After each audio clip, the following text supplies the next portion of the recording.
So here I am with Kinoti today, and Kinoti is the founder of Arcadios Motorsport. From what I've gathered, he's really passionate about being in the motorsport industry, and I do believe that behind every passion, there is always a backstory. Just like in my case, I'm very passionate about mechanics, but there's a story behind that I've never told anyone. So, on to you, Kinoti. Where did it all begin?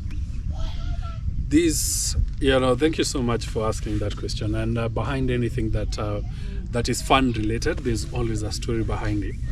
And as they say, there are three sides of the story. There's the truth, there's a story that you want people to hear, and there's also the false. But today, I think I'm going to be bare knuckle and tell people the true story of why I decided to get into this. So, in all honesty, it started as reliving my childhood memories. But about 2 years ago, there's a time I was quite sick, and I underwent surgery, and I was in the house, and it was very painful. Like, I was told that I have to, bear the pain, because the healing process was extremely painful. And quite a number of things happen, when you are in that state. So many things cross your mind.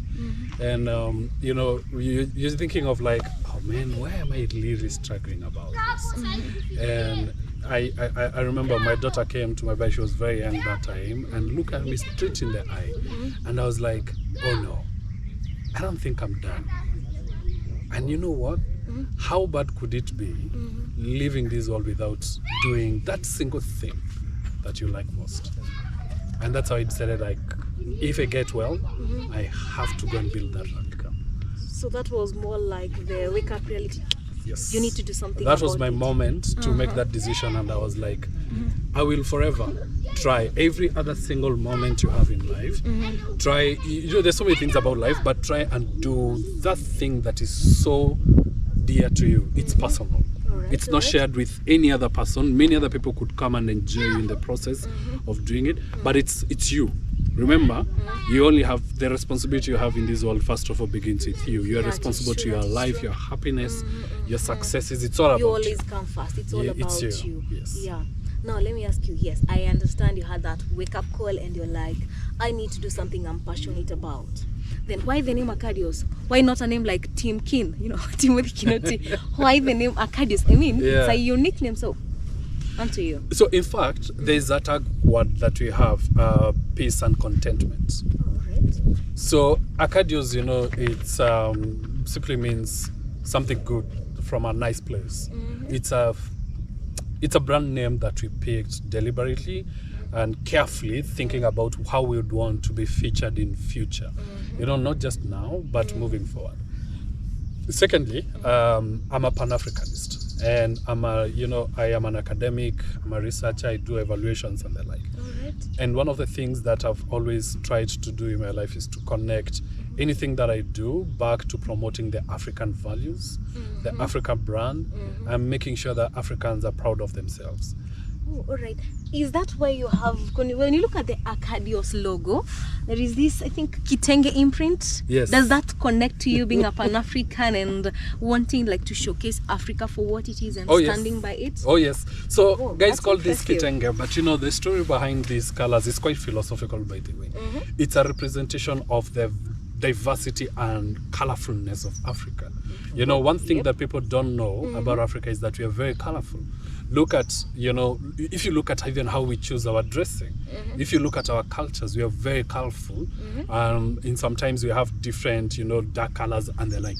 But, it's a blend of bright mustard, dark, bright, dark colors, black, representing, the people. Green for nature, I want to believe so. Green is what represents Africa. We are the breadbasket, like it says, it shows just the richness of Africa, because it said that we have almost all resources that people would want in this world. That's very true. So Arcadios came in to tell the story of an African from an African perspective.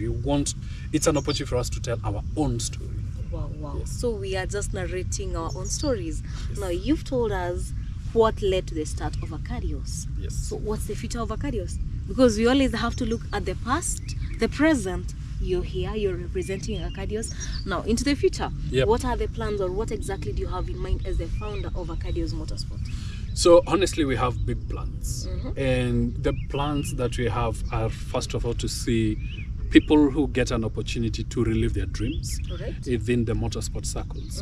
And one of the things that I used to like when I was a kid, I don't know if you remember, during lunch hour on TV, every single day between, I think, Monday to Friday, they used to have a German program that was called Deutsche Welle, something like that. And they used to feature a lot of German technology, and I picked a lot of interest in mechanical engineering from that perspective. But I didn't have an opportunity to go, do mechanic, and I don't think I would have become a better mechanic than you anyways. So I am like, let me work with the industry experts. Let me see, how do I bring the different professionals?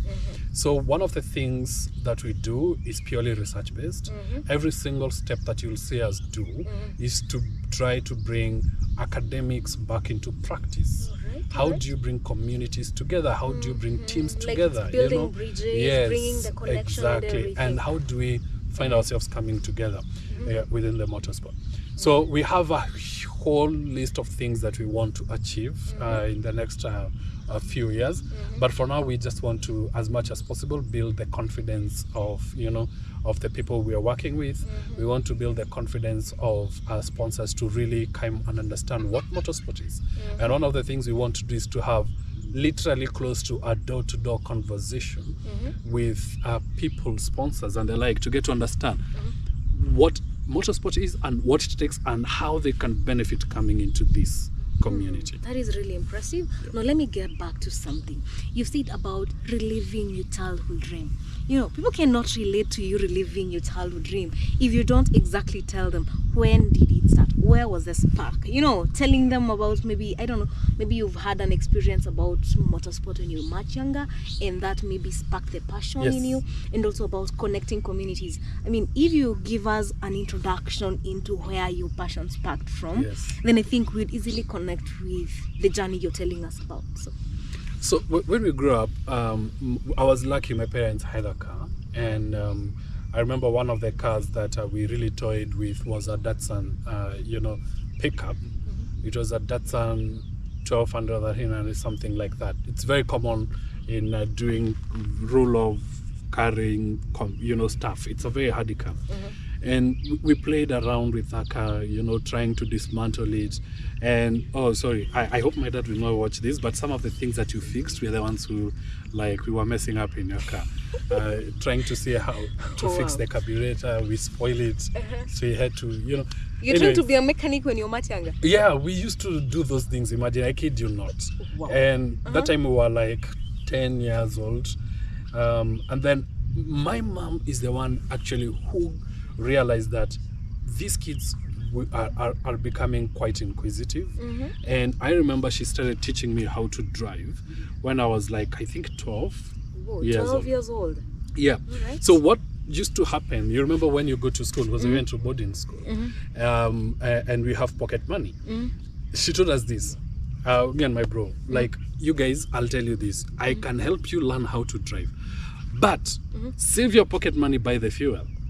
Whoa, I mean, that's a very impressive African mom. My good Lord. That's You're what really did. lucky, Kinoti. I've never told someone that story. Nobody knows. Even my dad has no idea how we got to learn. It's my mom who taught us how to drive. And it's quite interesting because we used to save money and would buy 5 liters each of fuel. And at the end of the term, or yes, when we close school, and she would find a way of squeezing us to go as we go to the farms. She used to do a lot of farming in different farms, and she would teach us how to drive. Yeah, he was among the lucky few who can say they had a mom who taught them how to drive. I'm telling you, African moms, hey, Kinoti, you're just one lucky one. Yes. Yeah. Now, about the motorsport, that was just introductory into learning how to drive. But now motorsport, rally car, I mean, tell us, where did it all start? So listen, I went through a denial process, and I kid you not, so many people are running away from their desires.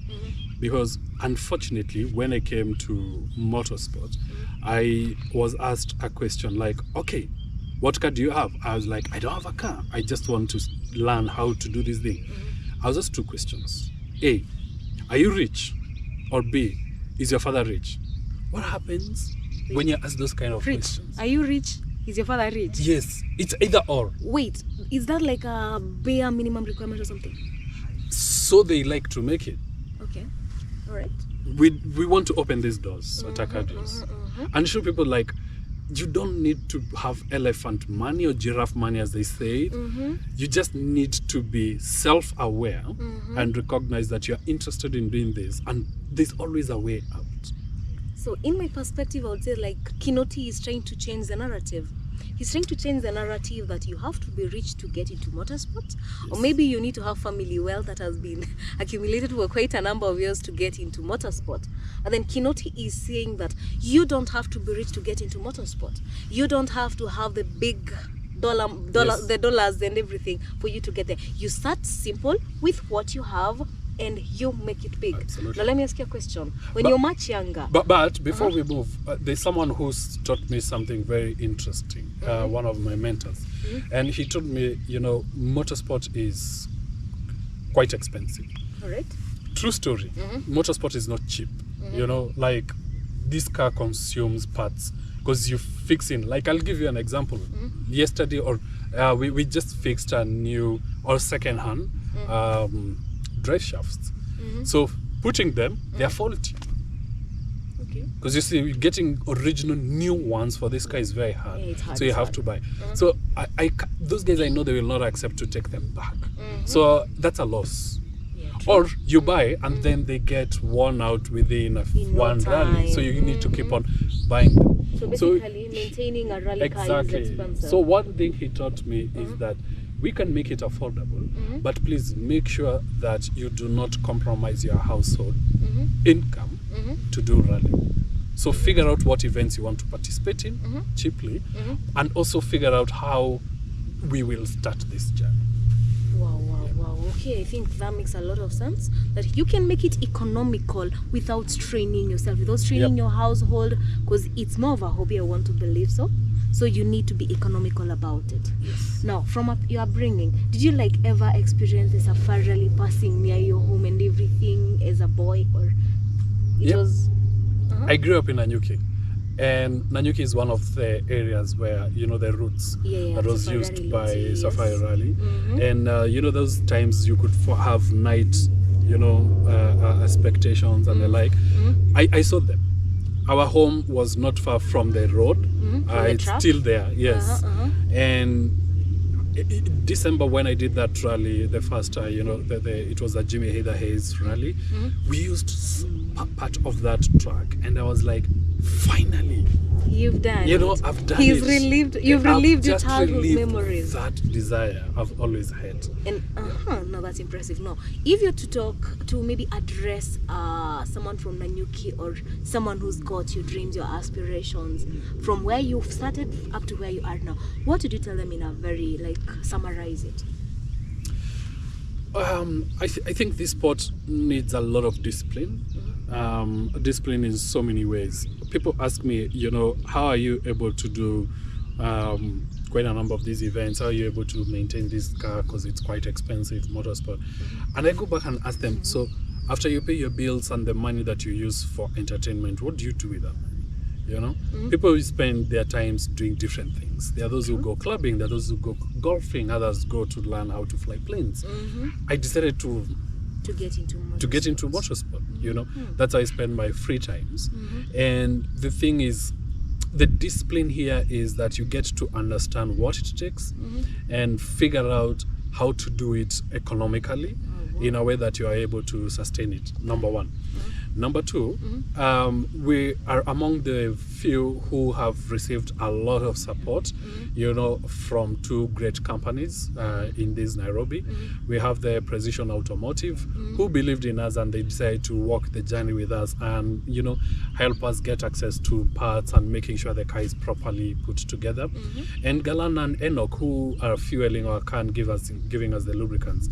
So those two companies have helped us, you know, put our cost to quite manageable, ways. To raise economically. Exactly.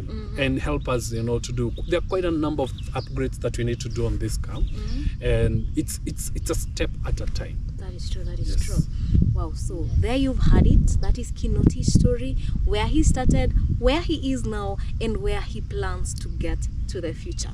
So yeah, if you'd want maybe to connect more with Kinoti, maybe you can tell us about your social media handles and where people can really see your journey and connect with you more on a personal level. So to you, Kinoti. Yep. For us, we are available in all social medias. You even have a website. Let me start with our website. It's www.acadiosmotorsport.com. We are on X, IG, TikTok, Facebook, name them. We are there, and it's all Acadios Motorsport. And for you to get to know where we are, just look for this. It's a Kitenge logo. You see it. It's like an A with all these colors. Nobody else has that, by the way. It's only us who have this. And the other way you could reach us, you could send me an email. My email address is timothy.kinoti@acadiosmotorsport.com. And yeah, you're most welcome. We want to work with quite a number of young people. You asked me about plans. One of the plans that we want to do is to leave no talent behind. Wow. So there you've had it. Kinoti is inclusive. So if you're interested in getting into the motorsport industry, he is the man to look for. So yeah, till next time.